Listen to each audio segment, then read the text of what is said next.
Welcome to the College Knowledge Podcast, sponsored by the College Planning Network and Paradigm Financial Group. Whether you're searching for that right fit college, applying to college, or figuring out how you're going to afford it all, you're in the right place.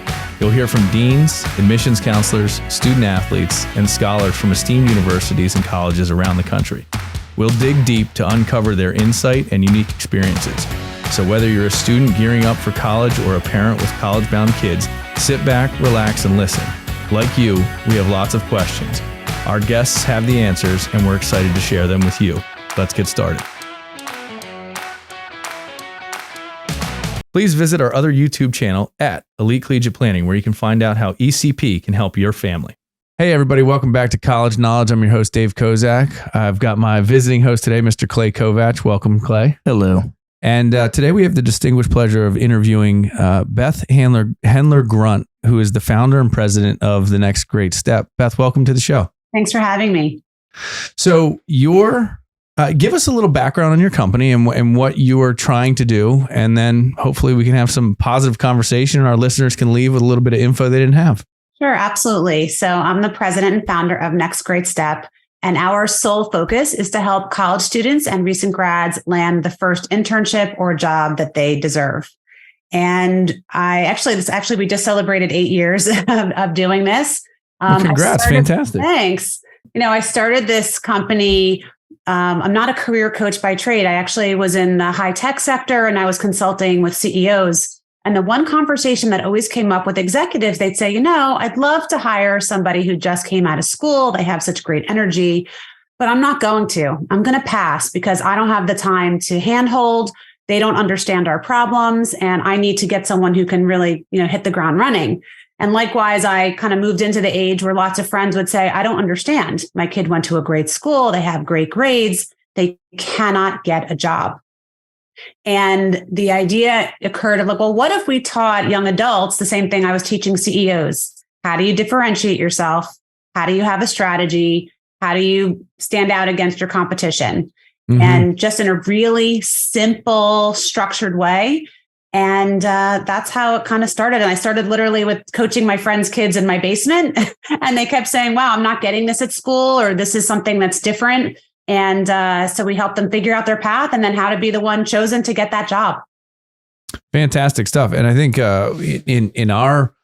I've done a couple of interviews previously with other people in similar kind of areas. And one of the things that has been I think astounding from my perspective is that the difference in getting into the college and the difference in there's not a huge difference in getting the job as there is getting into the ideal fit school. The stuff that you should be practicing in the admissions kind of arena parlays into practice in landing that first internship, job, career, whatever it may be. And we talk a lot on our side about, the student is you have to market yourself. You have to be present. You have to, it doesn't just fall on your lap. Life doesn't just come at you. You have to go and get it. And, I talk about opportunities and, opportunities may or may not present themselves, but you can create opportunities, but you have to seek them out. And that's how it kind of works. So give me some, what do you think are the ways that the best advice you give in kind of that first step, when we're talking about the next great step, what's the first step towards the next great step? Well, the question is the first step for a student or for a parent? Well, I don't, are they entirely different? Not necessarily. It just depends, who your audience is. If you think a student is listening, I can hear it. But if you think it's more parents, sometimes as a parent of this demographic as well, sometimes it's a little different. I'll say if you're a parent and you're listening and you're like, I'm not sure, I have a soon to be grad, I have a college student, and I know they want that first job. I know they want to be successful in getting an opportunity that they connect with, but I don't know how to guide them.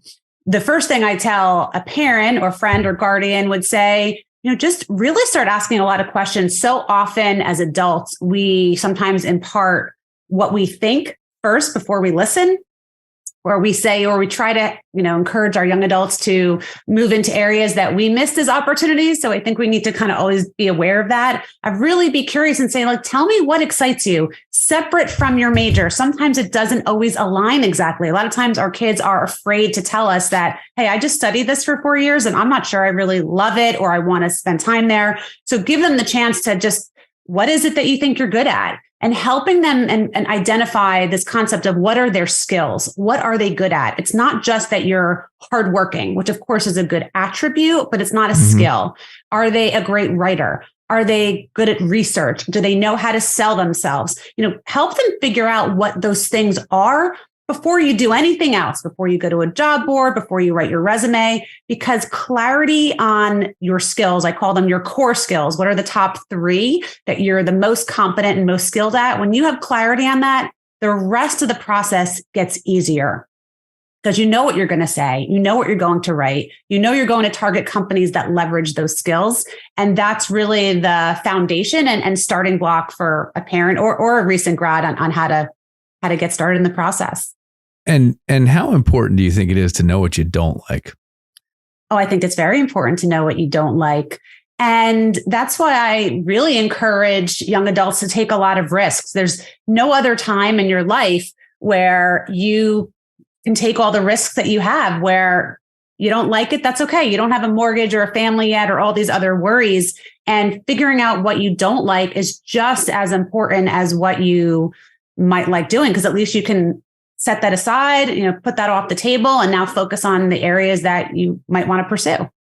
Yeah, that was a baited question because that's the answer I wanted to hear, because I think in our world, going into the college admissions process, they have so many people that have this distorted, I have to be A, B, or C. And they go in and they, to be successful, you have to be a doctor, you have to be a lawyer, you have to be an accountant, or whatever the fuzz or noise that's been handed to them. Yeah. And they don't get the opportunity to realize that a passion and something that suits your skill set, you can be very successful in. People in all areas, right? From owning any type of company you want, you can be successful no matter what that company does, to restringing instruments all the way up to creating, biotech. So I think it's an idea here that not only as a college bound student, but also as a young professional in the workforce, right? Cast a wider net. Take a look at a lot of things. Don't get so pigeonholed into these decisions where you believe you're making the right decision, but you don't have anything to actually justify it, right? It's because of some external influence. Yeah. I spoke to a mom literally yesterday, and I think your concept speaks to that of casting a wide net. You get in this bubble. When you're at a certain school or university, or, you're in the business school within a school, and you think like, well, everybody is doing this, or everybody has this job and I don't have it, or I should be doing that but it's a bubble. It's not real life. And it's so hard to understand that that's not representative of all the potential opportunities that you could be looking at. And there's, this inherent pressure or peer pressure, or people feel like I gotta go pursue investment banking because that's what everyone else is doing, even though like I hate math and I hate whatever discounted cash flows, and then you get stuck and then you're like paralyzed, or you feel like, well, I'm the only one, which is of course not true. But it's hard when you're even in applying to college. I mean, I see that too of, oh, everybody's going to this school, or my kid has to go to this school so I can, brag about them or whatever. I mean, there's a lot of issues, and don't get me wrong. I mean, I have a college student and I have a recent grad. So like, I'm in it. I totally understand. I'm not saying I'm without faults. I think after just working with hundreds and hundreds of families in this part of the business, this side of things, it's like part 2. No one talks about the difficulty about, well, when you're getting out and getting that job, or how many times it takes to get it. So yeah, it can feel very lonely and isolating. And I think there's also a reality to it that you're like, I guess the vision that anybody has is made up of the influence that is on them. And so if your influences are very narrow in their scope, so too is the reality that you're going to face. And that's when you come down to, and there's different cultures that being a doctor is the only way to go. There's different cultures where being a lawyer is the only way to go. And that parental pressure and then societal pressure at the same time forces kids down a pathway. And I can't tell you how many people I've interviewed, I've done work with, or are clients that call themselves like recovering attorneys. Like they went through, they were the poli-sci minor. They went to law school. They got into legal work. They hated it, and they're doing something else with it, right? And they're not alone. Engineers are the same way. If you're good at math, you got to be an engineer. Well, I can give you a lot of different places where you can be effective with math skills that have nothing to do with engineering. And you see this tunnel vision of I've got to be this, and this is the only way to be successful. And I tell this story, and I think it's good to share again, but I have a lot of clients who are engineers themselves, and everybody thinks engineering is a pathway to financial freedom. And it can be, but it's the soft skills in the engineer that create the financial freedom. The engineer that can sell, the engineer that can communicate, the one that practices the skills that are not innate to an analytical mindset are the ones that make the money in engineering. So I would say to anybody that is going into that type of field, hey, get some business acumen, and I want to talk about networking, because I think networking is where it all happens. And I want to get your perspective on that, but it's not just the hard skills. The soft skills are what make people incredibly valuable. And I'd love your feedback on that. No question. So, it's so funny about the engineering example. I have so many students and grads who come to me from like the top schools with the top GPAs, and they're just dumbfounded because they can't get a job, and because they're brilliant, but they can't talk, and they can't have a conversation on a level of, let me share with you how I can help you. Forget the analytics of how I can do all the engineering work. It's how I can add value to you. And that is such a critical piece. I totally agree. Like everybody needs that mini, I don't want to call it the mini MBA or the mini like sales class of how you articulate the value that you have, how you align it to the goals that an organization has, and how you help them meet their goals. So that's the most critical. That's actually part of the foundation of how our business, I've been in sales my whole career. So not only did I take a lot of the techniques from teaching CEOs, it's also how do you sell yourself in a way that solves a problem for that organization, not just because you have a good GPA and not just because the name of your school. I mean, I see this too. It's like jarring for a lot of our students. Sometimes this is the first time in their entire life that they've experienced failure, that they always got the grades. They always got the thing or whatever it is that they aspired to, or the school. And now it's the first time that company does not respond, that they are not making it to the final round, that they don't understand that the grades and the school, and just saying, hey, I was told I'm great my whole life, and now I'm telling you, and then that's not enough. So it's a really interesting issue. And we need everybody to be selling themselves. And then of course, networking your way to get there. One part that you mentioned that I think people need to let soak in is when you go to the professional environment, there's no hand holding, right? You may not get a call back. You may never get another email. You may even follow up 3 times and nothing. It's like ghost town, right? It is a lot less forgiving of an environment than, you're guaranteed to get an acceptance or rejection letter. Right. That doesn't happen at the professional level. They're moving at a pace. They're focused on the candidates that they want to keep. They're not focused on the ones that they're not keeping. Whether it's right or wrong, it's just reality, right? Right. It's just business. I mean, they're out to make money. I hate to say that. A lot of times I'm like, it's actually, so many times candidates will come in. I'm like, I want to work for this company because it'll be great for me. I'm like, that's really nice. But the employer doesn't really care if it's great for you. And that's kind of like a harsh thing to say. I'm like, they want it to be great for them and help the company make money. And you need to get out of that mindset. Of course, ultimately, the benefit would be if it was great for you, but they don't want to hear that.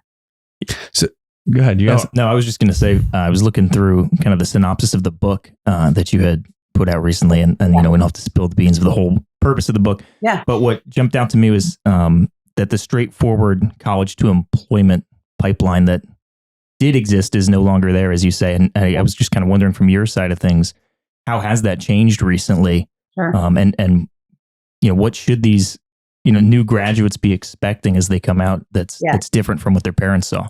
Yeah, absolutely. No, the pipeline has changed. Look, when I went to college, I mean, I'm in my, early 50s, you went to school, you interviewed, I had a job upon graduation, and, it wasn't a big a deal, like you just kind of, most of my friends did.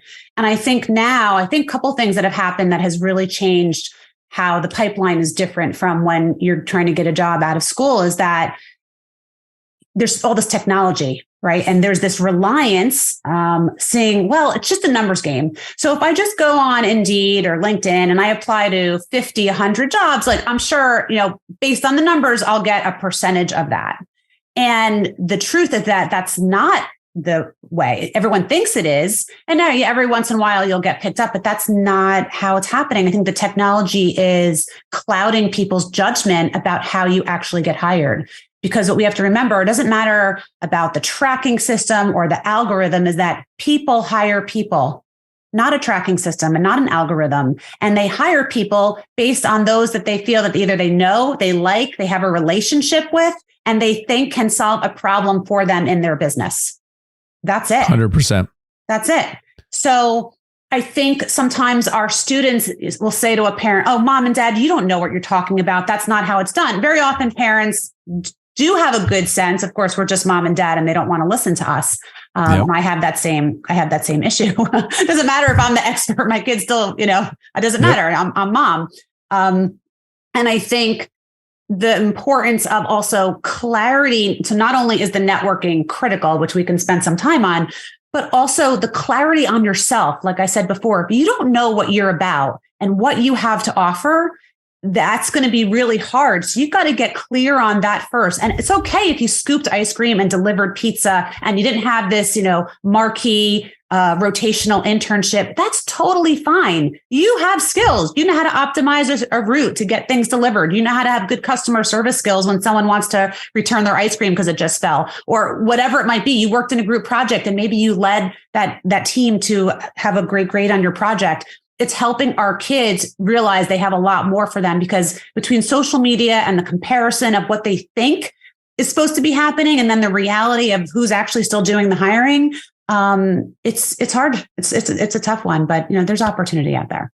Yeah, and I think to clarify even further, right? The Indeeds and the job posting boards and all that's where, and as an employer of 40 employees, I've read resumes ad nauseum. Yeah. Your resume gets you an opportunity to talk to me, or talk to our hiring manager, or talk to someone. Right.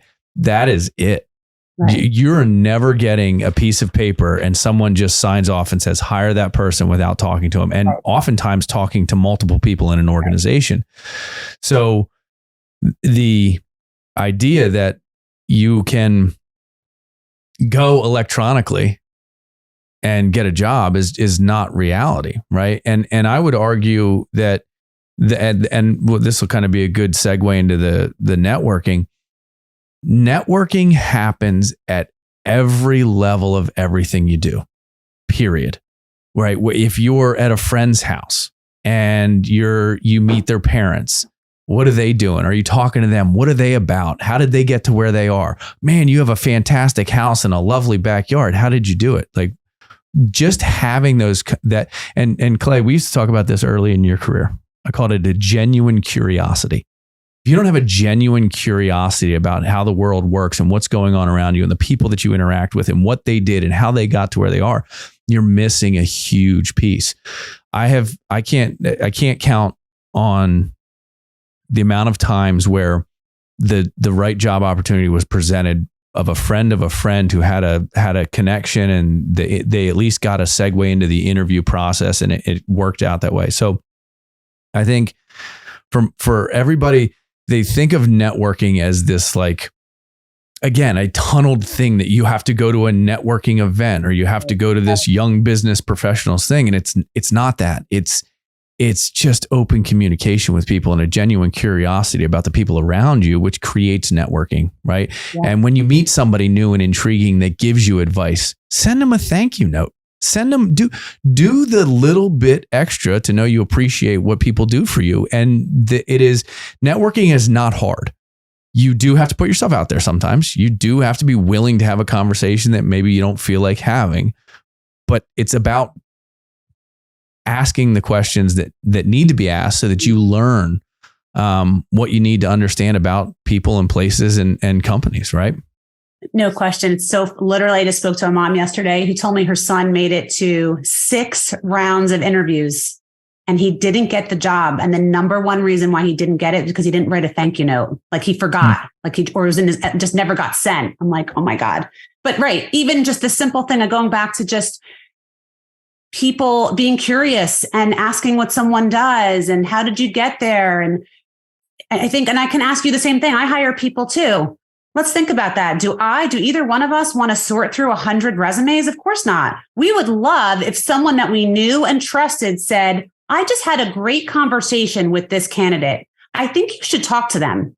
That completely bypasses every pile of resumes in the stack. I mean, every resume in the stack of every resumes. time. Yep. That as to why you and I are both going to say, oh yeah, sure. You're telling me that I should talk to them. I don't want to go through all these resumes. I don't want to interview 20 people. We don't have the time or interest. Of course, we have needs to grow our business, so we have to. But if someone came to me and said, I just spoke to this young adult. They were so curious. They asked me such good questions. They sent me this great follow-up. I don't know if they're the exact fit, but you should probably talk to them. Of course, you and I are both going to be like, sure. Instantly. Yeah, I think that applies to small and large companies, right? Like a friend of mine does recruiting for a pretty large company. And she said it's shocking how many candidates she calls and they answer and they're just, even it's a scheduled call, just confused. And she's like, it's not even like they're trying to sell themselves like, to have this job. Hello. Yeah. Who is that? Like they're like you woke them up, like you're doing a favor. Like, did I just wake you? Were you not ready for this conversation? Yeah. You're not going to make it to the 6th round if that's the first step in the vetting process and you don't get that, Yeah, the welcoming. Right. So that's funny. I have 4 children and they all make fun of me for how I answer the phone. And no matter when you call me, I pick up and say, hey, this is Dave. Like I don't, whether they know who I am and they're calling or I know who they are, it's instantaneous. Like that's just my reaction because that's just first step. Yeah. Like I want someone to know who they're talking to immediately. Yeah. And I want them to feel welcome to have a conversation with me. And that's part of that openness required to get there. Yeah. I mean, I have to share. So something I think that we're not touching on that is really touching this generation of grads. And I think we need to just be sensitive to it is that between the pandemic and everything that's happened, there's a huge issue with mental health. Mm-hmm. So the number of young adults that come to us and that I speak to, just there's like an insecurity, a lack of confidence, anxiety, depression. And it's unfortunately, it is hurting or hindering them in the search because they're unsure of themselves. So therefore, it's hard for them to exert that confidence on the phone. They also haven't had practice, right? They don't actually use the phone to talk at all. Right. So the whole concept of speaking on the phone is actually incredibly anxiety producing for them because they just haven't practiced it. Yep. Or, getting on a video call, or now that one of the other big screening methods is one-way video, like HireVue or SparkView or any of these platforms where an employer just posts on the screen, tell me about yourself. You have 60 seconds to answer and hit record. And there's nobody on the other side. So, I think there's also, as my son would say to me, he's a little older now. He's like, Mom, it's not my fault. You put this device in my hand and this is how I learn how to communicate. And now you're telling me the rules are different, but I haven't had practice doing the other rules. So of course I've trained him all that, but but if you don't, as a parent or advisor, mentor, there are some real challenges going on with this young adult demographic of what they've dealt with and how they've evolved with, practicing. They don't go to someone's house and ring the doorbell and say, Mrs. Jones, is Johnny there? Can he come out and play? Mine do. That's good. I literally said to the kids, I said, you have to learn how to do this. Yeah. Like if the neighbor 2 doors down, can you send his mom a text and see if he can? No, you can walk down there, ring the doorbell and say, is Timmy able to play? Yeah. But I think there's another part to this though, that needs to be discussed at the same time, which is it is the parent's responsibility to step in and realize that the rest of the world post the education system requires that type of candor and behavior. And I talk about the confidence game religiously with kids. I coach multiple sports teams. I talk about the confidence game with kids. I require the kids to thank the coaches after practices, to go up, shake the hand, and make the eye contact. And it's not a huge thing, but it does generate the confidence to be able to look somebody in the eye and use your words, right? And so I think we've and again, I'm very conscious of the mental health, and I'm trying to prevent it at all costs in the next generation of students coming up. But I think we've also allowed them to escape into that virtual world, as opposed to, hey, remove it, or like even my children on they want to do FaceTime with everybody, right? Mm-hmm. And so I asked my parents to no longer use FaceTime with the kids. I want them to learn how to talk and listen, because the video is like a tractor beam, right? But you have to engage your brain when you just have it coming in through one sense. And I think there's a benefit to it. So I think it's also the responsibility of parents to work on that stuff and to force face-to-face and phone conversations and not allow it to always be that virtual environment. Hey everyone, go ahead and book a free consultation at elitecollegiateplanning.com for help with all of your college needs. Remember, plan early, pay less. No, I agree. I agree with you. It's just, there's people like yourself or me, or, there's people who are doing it for their kids, but I think also too, it's sometimes it's hard. It's just, it's really tough. COVID screwed it all up because, hey, sit at home and try and learn how to read virtually. Like that just it's a non-starter, right? Well, I think that just going back to the book, right? The target is the parents. And I don't think I realized until I got out of school.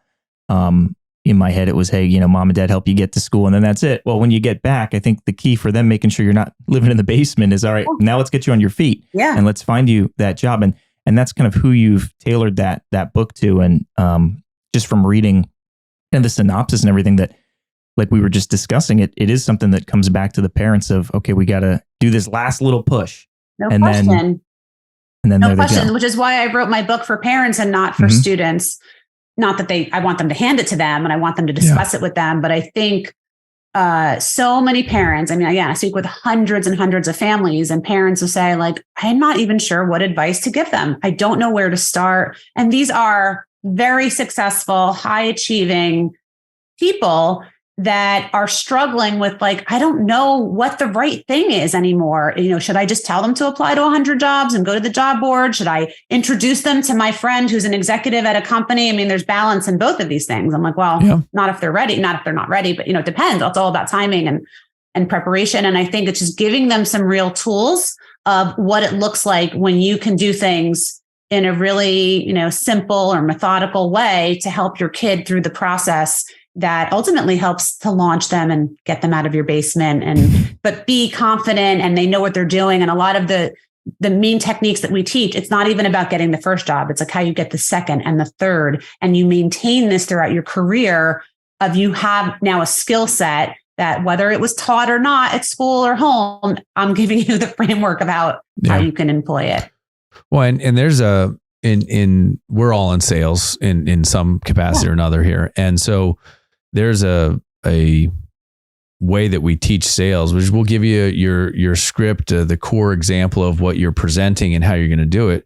But then you're going to record it and you're going to watch yourself do it. And you're going to criticize yourself worse than anybody else is going to criticize. Mm-hmm. And then you're going to make improvements. And I think for parents, you have to, and this is an interesting thing because kids don't always take their parents seriously, right? So if you as a parent told your child to stand in front of a mirror and introduce themselves, would they do it? Right. Well, they should. Right. I give presentations all over the country, constantly presenting, large audience, small audience, group sessions, whatever.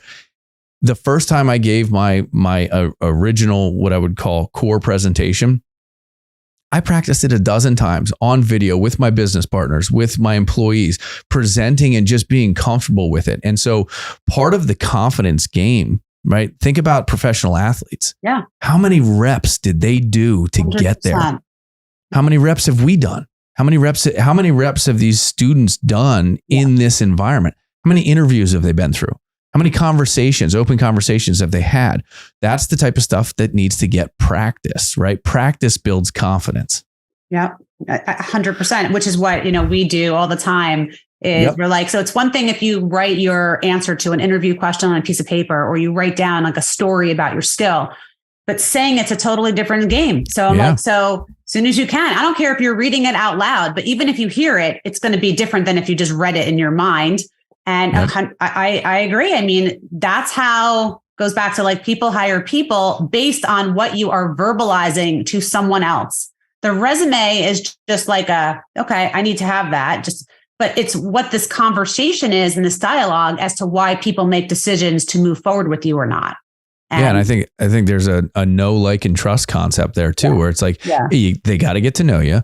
They got to get to like you to some extent, right? It doesn't have to be a huge like, but they have to like you as a candidate, and they have to trust that what you're saying to them is true and to the core, right? Yeah. And so, on the preparation side, how would you tell a student to prepare themselves for the marketing environment, the networking? I call it marketing because I think, like, I always consider myself the product and I'm marketing myself to someone. Yeah. Right? I have the same philosophy. Yes.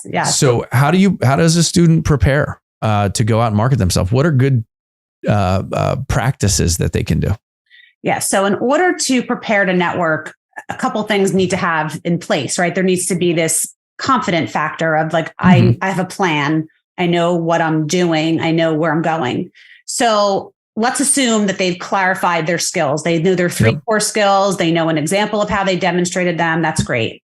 And now they're targeting people who are in the job that they would want. Ideally, I always actually tell them, before you jump to the CEO of a company, find somebody who's a recent grad, fellow alum from the same school, who's in a job that you want, who's maybe, 5 to 7 years out. So they're in an entry-level job. So now you have someone who's going to be, there's no agenda. They may not even be hiring, but they're going to speak honestly to you about what it's actually like to be there, what it took. And we teach them this framework. I call it the 3 A's. And the framework is this.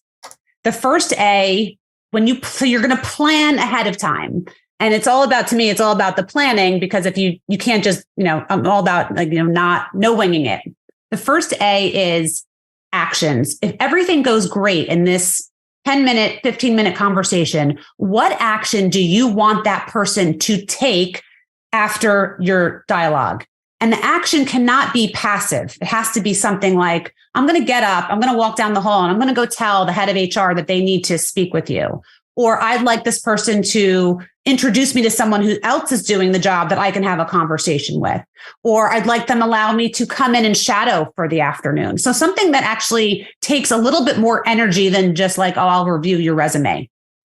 If that's going to be your end goal, your end action, then you got to work backwards. What do I need them to do or believe about me? I need them to have an attitude about me. The attitude is, what do I believe that this person can do? I believe you can analyze. I believe you can research. I believe you can write. And in order for them to believe that, you have to be sharing some scenarios or examples of how you have those skills. So the second part is attitudes. And then the last A is answers. What answers do you need to better understand if you like this role, or what it took to get there? Or what are good questions like, how do you measure your success? How would you measure my success if I came into this role? What's the biggest challenge you're facing in the company right now?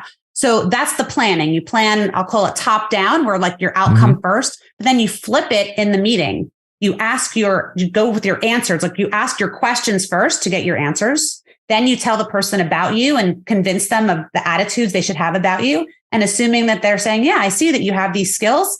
Then you ask them, based on what I shared with you, can you introduce me to someone? Can you have me come in to shadow? And that's very simple framework is so incredibly effective. It actually is a sales technique. But in this case, just like you said, you're selling yourself as opposed to the product. This was from my tech sales days and consulting days that I kind of bring this to my students. And it's incredibly effective because the person on the receiving end is like, this person is so prepared. They know exactly what they're doing. They're not wasting my time, and they know exactly what they want. And if you tell me what you want me to do, I'll go do it. Yep. And that's the framework that we teach. And then I would say, as on the other side, that person is like, well, if they prepared like this for this particular moment, what are they going to do when I give them a project or a job or when they're on my team or when they're helping my company? I've always said, if I would hire someone instantly, if they walked into my interview, they handed me And they said this to me. They said, hey, listen, I figured I was going to tell you a little bit about myself. I've been in a few interviews, but I wanted to kind of give you the cliff notes. Here's what I'm about. Here's what I do. Here's a writing sample. And here's the success that I had. You laid that on me. There'd be a 10-minute interview and you'd be hired the next day. Yeah, 100%. Right. Because, and I made some notes as we were talking earlier that I think are apply now that I want to come back to. I was talking about the concept of making connections. I think you brought it up. And there's a making connections in the networking environment, but then there's making connections in the interview environment.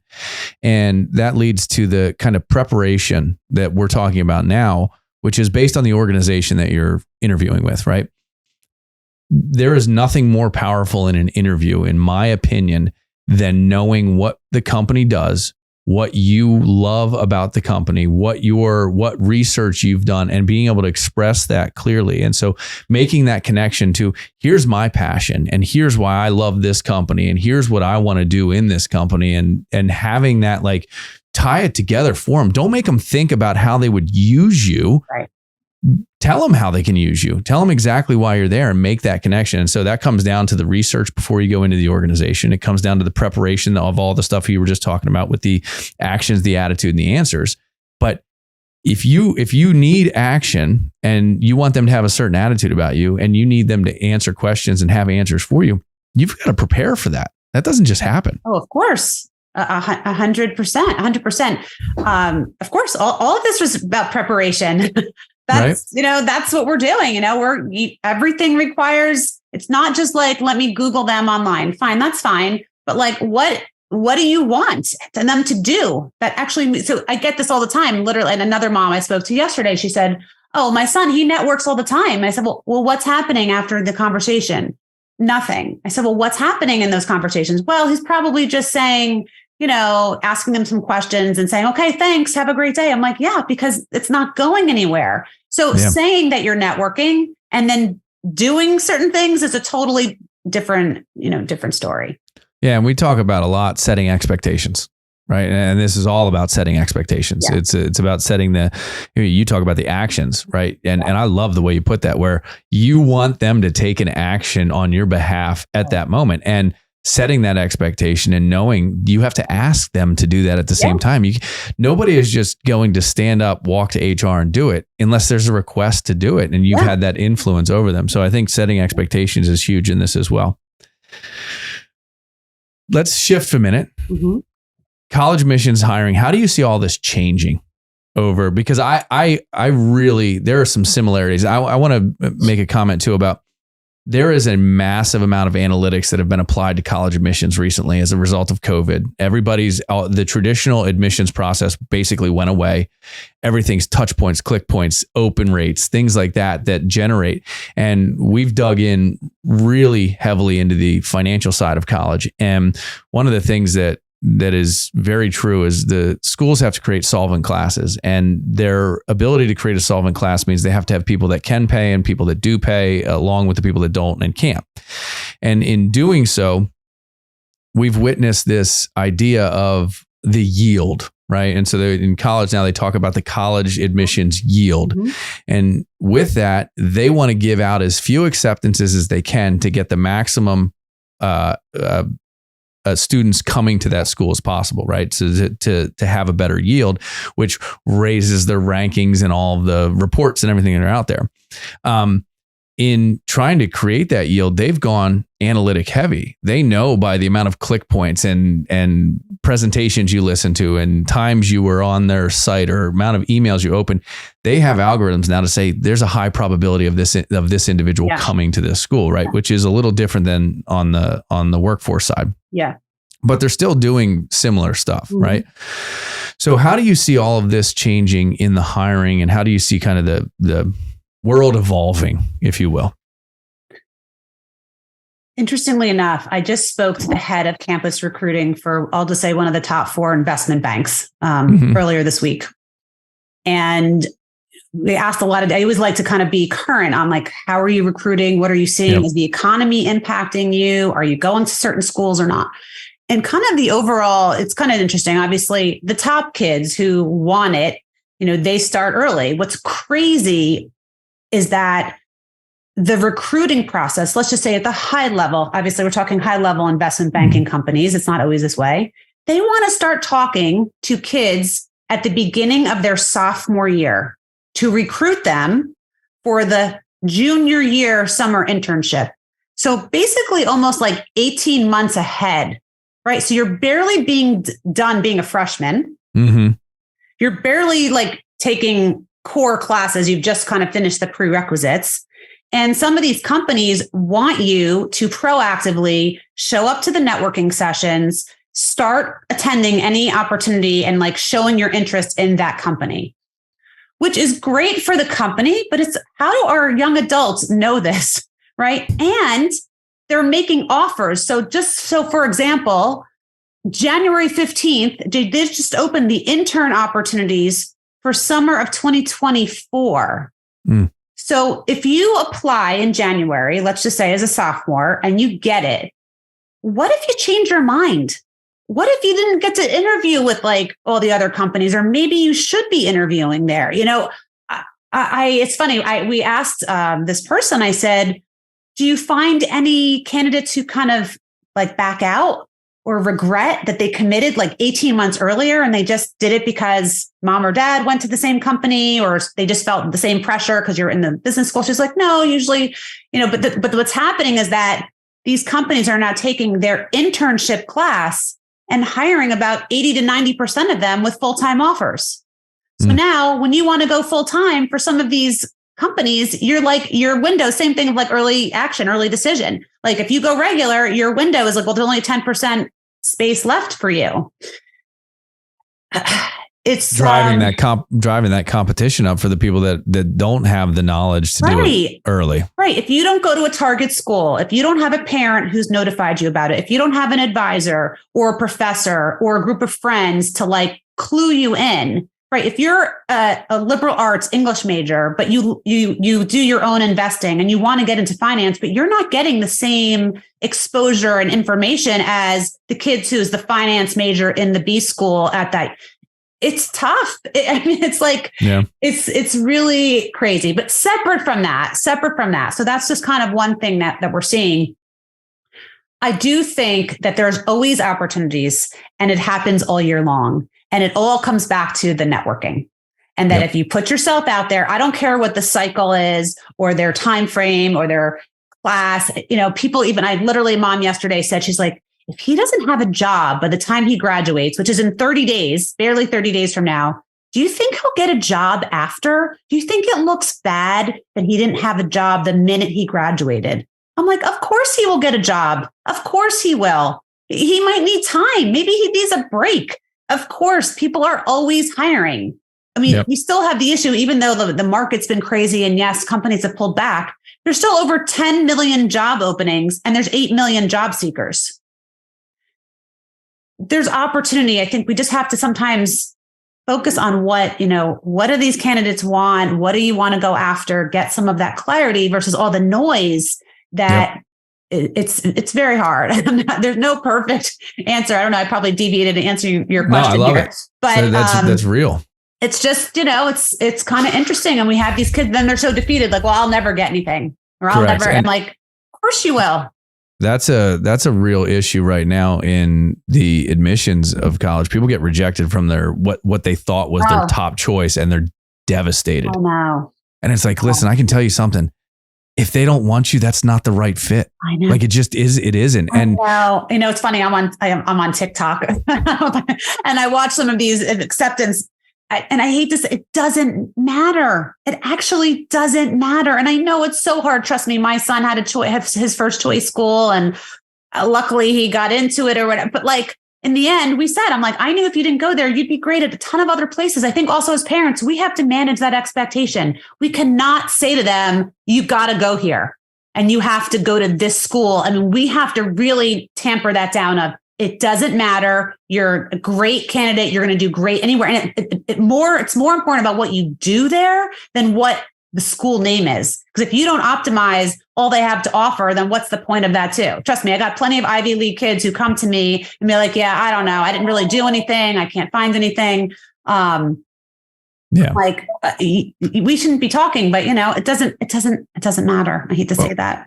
Yeah. And we always talk about the fact that you have to find the social, emotional, educational, and financial fit of a college. And if you're not, again, casting a wide net, understanding that the algorithms have changed, understanding that the way they admit people has changed. And we tell people, don't fall in love with a school until a school falls in love with you, right?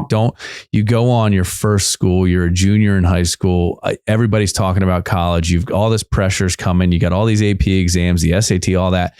And you get to this, it looks so awesome. You buy the sweatshirt, you're in love with it, and then you don't get in. And we're setting them up for that. We already have a mental health issue. Right. We're setting them up for that devastation. And that's a confidence killer. That's hey, let's open it up. There are good attributes at all these schools that apply to you. Let's figure out which one's the right fit for our family financially. Let's figure out the right one for. That's another whole big issue. Yeah. Well, and I think the other side of that too is when you go into the professional environment, right? I want to work for Lockheed Martin. Okay, well, let's talk about why. And maybe that's not step 1. Maybe that's step 5. Maybe you need to find something here before you get to that company, right? And I think we lose sight on the reality that first of all, there's, I don't know, like an insane amount of small businesses that need quality people. Mm-hmm. There are corporate, machines that are recruiting constantly. Open it up. Get some experience. There is nothing better than experience for an employer, right? And it's a tough game because you come out of college, you have no work experience or minimal work experience. And then they want to hire people that have experience. And you're like, well, how do I get experience if I can't get hired in the first place? Yeah. Right. So, I think we've set some expectations pretty high in our minds that are not reality. I totally agree. I also think social media has not helped because this person's going to this school or they got this job or, someone just announced on LinkedIn, like, oh, I'm excited to announce that I just got hired this place. I'm like, that's just great. Good for them. That's amazing. But that's just, everybody has their own path and their own time frame and their own schedule. And look, I've learned this with my own kids too. Not everything has to happen in 4 years. Not everything has to happen in this time frame, or it's like we create so much pressure, unnecessary pressure on the schedule and the timing. Or even another person said, my son's trying to finish his semester. He has 7 classes. I'm like, does that really make sense? 7 classes? And they're all like hard. Maybe he should take one more. You get surface deep in 7 as opposed to really engage in 3. Maybe delay your graduation for 1 semester. Take some summer classes. Like and then he's stressed because he didn't have time to look for a job. I'm like, well, we're not doing that now. School's first. You got to finish that. Like it'll be there. There's just these pressures of what they think they should be doing or what we all think we should be doing. And so we got to really listen to our kids and see what they need. And especially when it getting into college and then the whole financial piece. I mean, they don't even realize how crippling that debt will ruin them for years. It can ruin their whole 10, 20 years of life. They have no idea how long it takes to pay back $50,000 or $100,000. Like it's nuts. And that's just the individual impact. Right. There's an economic impact of a lifetime that they can't, when you start in that type of debt, you delay marriage, you delay home purchase, you delay, and it is an economic situation that has to be dealt with. So I know we're coming down to the end here. Yeah. I could talk about this for days, as I think has been expressed here. Top tips for current college students trying to give themselves the edge, right? What do you think are the most important things? I think I want to say one, which is confidence. Find the confidence. Find the confidence in yourself. You don't have to have the confidence in like corporate structures or how confidence in who you are, right, is number one. But take it from there. Oh, confidence and just clarity about yourself. Like think about all the things you have going for you, which you do. You have a lot of things going for you. What is it that has enabled you to achieve success up until this point in your life? that you've learned certain skills. You might have, great parental support. You might have a strong academic foundation. Maybe you've learned something. I don't care whether it's you know how to play an instrument or that you worked at a part-time job, but you got to give yourself credit for I want the brag sheet. I want you to think about all the amazing things that you have going for you, what you know how to do, what you've learned, and where it's brought you. You can also think about, well, what holds me back? What do I think is real or perceived? Maybe, holding me back. I think maybe I'm not great at interviewing. I'm afraid to network. But that's okay because it's a snapshot in time. So give yourself the chance. But I want you to focus on the first part of what I call driving forces. What are all those things that have enabled you to be successful? And then I need you to figure out what are your top 3 skills. What are the top 3 things that you're the most competent, most skilled at, and you really enjoy doing? And figure that out with a little story about each one. So if you're a great writer, it could be, I wrote for the student newspaper. I created, 3 articles per week. I was able to contribute to our circulation going to X% or X number of people. And when you get those stories and those skills figured out, that is going to start to give you clarity on, let me think about the kinds of companies or people or organizations that need those skills. Let me find some alumni who might have had the same major or doing something that I'm interested in, and let me go talk to them and be curious. Like you said, be curious, ask questions. How'd you get there? What advice would you give? Is there anybody you think I should talk to, introduce me to? And I think just the foundation of clarity on yourself and communicating with others, that's the best first steps to do. Everything else, the resume, LinkedIn, all that'll follow. Get clarity on you first and then move forward. Well, and I think that if you get that clarity, your resume takes a different tone. Of course it does. Yeah. Right. And then all of a sudden you're putting on paper the things that matter to you, which in turn come through and they are they're believable. They're real. Right. And that's a huge thing too. So, Beth, if our listeners want to learn how to take the next great step, what do they do? Sure. So if you are interested in learning more about how we help young adults to land that first internship or job out of college, or even if it's a few years out, go to our website. It's nextgreatstep.com. And there's a little button on the right. It says, Let's Talk. We offer a free complimentary consultation to parents, students. You can talk together or separately. We would love the opportunity to speak with you. And if you're a parent and you're wondering how you could guide your student through this process or your grad through this process, you can get our book on Amazon or anywhere books are sold called The Next Great Step, The Parent's Guide to Launching Your New Grad into a Career. And I have to say, I love the expression and term launch because it's what it's all about, right? It's the takeoff. Let's get it. Let's get people out of the basement. Let's get them out of their own way and let's get them launched in so that they can have a fruitful, prosperous career for themselves. Yeah, absolutely. Awesome. Beth, thank you so much. That's Beth Hendler-Grunt from The Next Great Step. Thanks so much for having me. You're welcome. And this has been College Knowledge, everybody. Here at Elite Collegiate Planning, we're able to send students to private schools for nearly a fraction of the cost of public schools. Visit our website, elitecollegiateplanning.com, to learn more. Thanks for listening to the College Knowledge Podcast with your hosts, Dave Kozak and Joe Kearns. We hope you enjoyed this week's exploration of higher education, sponsored by the College Planning Network and Paradigm Financial Group. That's all for this episode. See you next time.